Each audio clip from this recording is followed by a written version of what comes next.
Hello, Yu-Gi-Oh players, and welcome to Yu-Gi-Oh! And Business Casual. I'm your host, the RJB0, and I've got crazy hair today. Anyway, today I want to talk about Bujins, and specifically a way of thinking, a theory, I suppose you could say, or even a strategy that could help them with their biggest problems.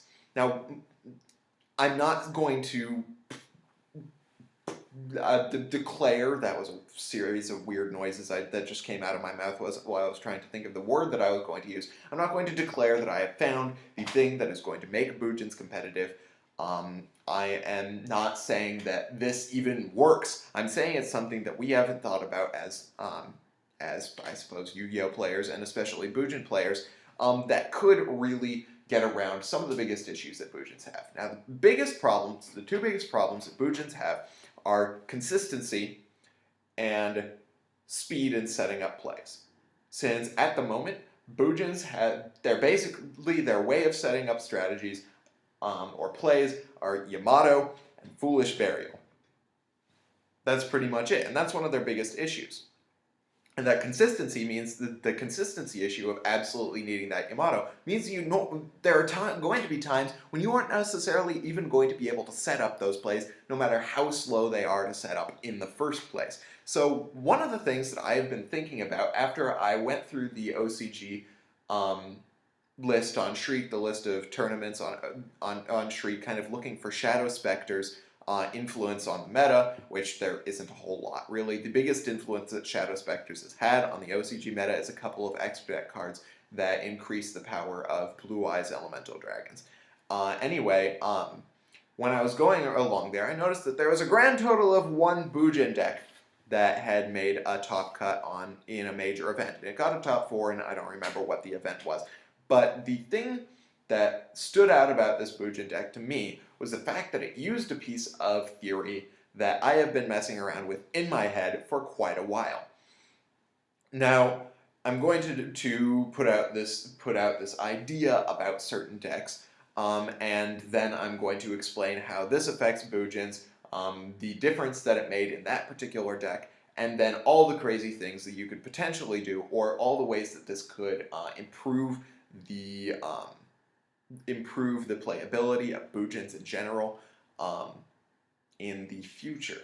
So the piece of theory that has been driving the success of a lot of decks in the past is the ability to use effects that activate in the graveyard.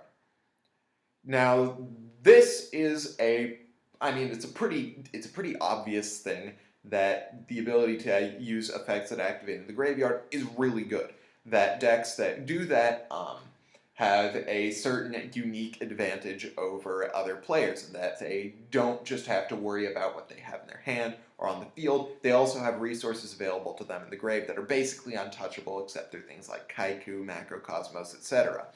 So while that in and of itself is a unique advantage for decks that have effects that activate in the graveyard, they have one more thing that all the greatest decks with such effects have used in the past. And that is the ability to use cards that discard cards to the graveyard that are normally -1s that the deck can use to their advantage to speed up their plays.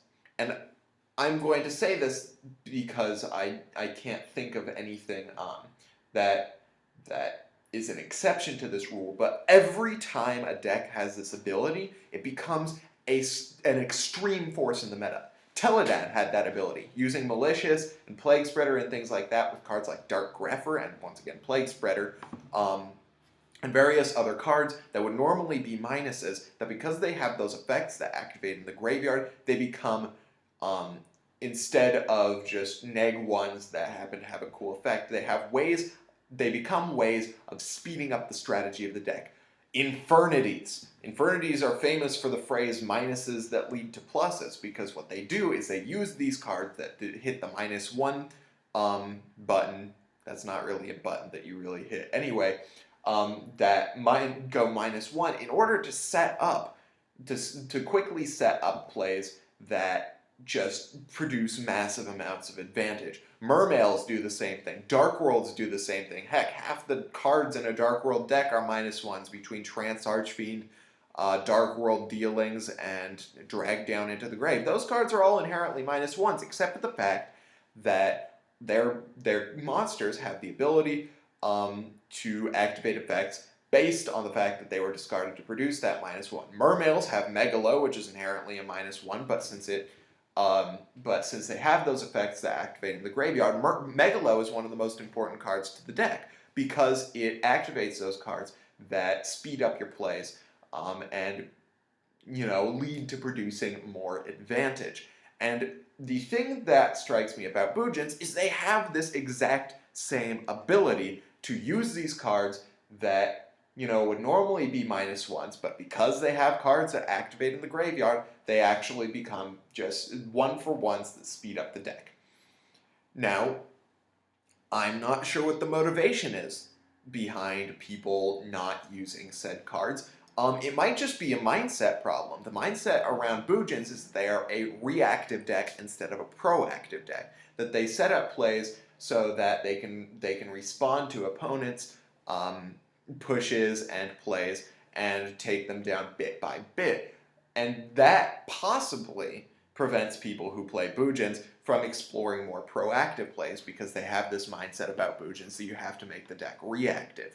Another problem could be that people didn't think of it yet. They just haven't thought this through, and I'm not going to pretend that I'm like some god of understanding the world of Yu-Gi-Oh, but that's always a possibility, and the other possibility is just that all my ideas just suck. This is just something I'm putting out there in order to try and explore the world of Bujins and see what we can do with them, since it's clear that we're going to be getting a lot of support for them in the near future, and a lot of the support is very good. We just have to figure out how to use it correctly. Now, the theory that I have behind using Bujins with these natural -1s that become 1-for-1s that speed up plays is that with cards like, of course, Qilin, Turtle, and in my personal opinion, Boar, the deck could dramatically increase its consistency by using just a play set of Dark World Dealings in their decks.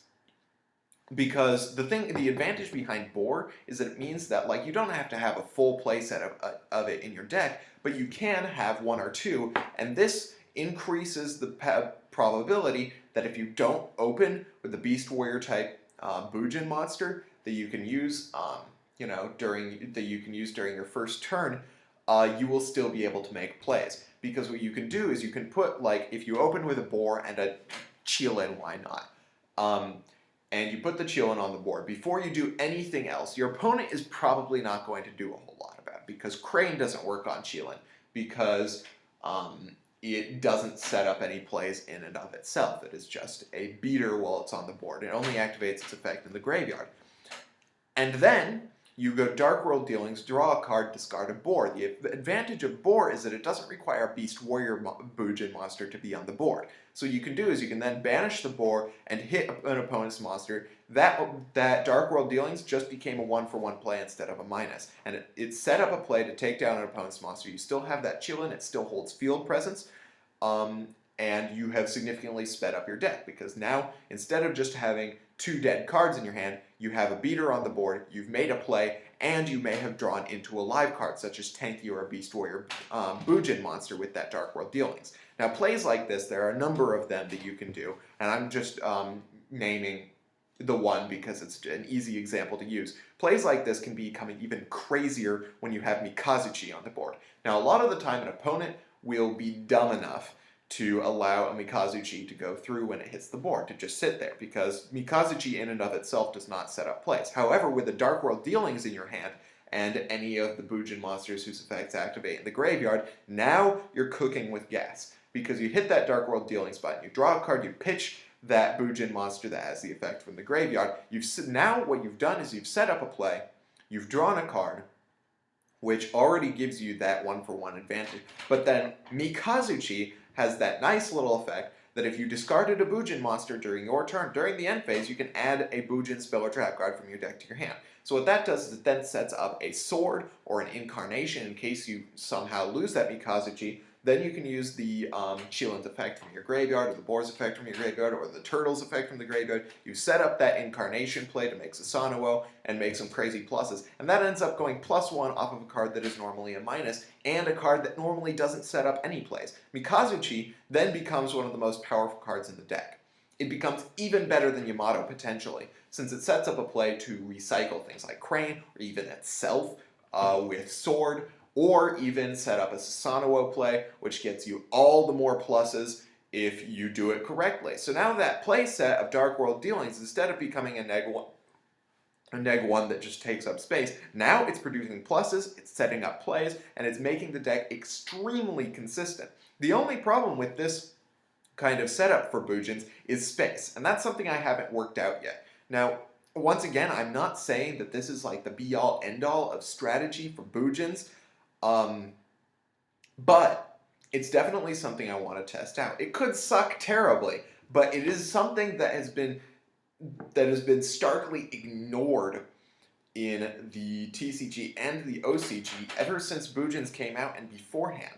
So that's what I think. The deck that I saw on Shriek actually used Lightning Vortex, which is another thing, and you can use Phoenix Wing Wind Blast, which adds even more plays and adds even more setup, and also can trigger Mikazuchi. There are just tons of ways that you can do this. Anyway, I'll stop taking up so much of your time. Thank you guys for watching Yu-Gi-Oh! And Business Casual. I'm your host, the RJB0. If you like this video, hit that thumbs up button. If you didn't, let me know why in the comment section below, and absolutely discuss. Do you think that this could be a breakthrough for Bujin players, or do you think that I'm just like totally off my mark with this? Because really, they don't have a whole lot to lose at this point. Anyway, so yeah, once you guys have done all that discussion thing, and hit that thumbs up button, of course, hit the subscribe button for more reviews and discussion and stuff like that, and more awesome Yu-Gi-Oh! Videos. Meanwhile, thank you guys for watching Yu-Gi-Oh! Business Casual. I'm your host, the RJB0, and I got a jet. See you guys.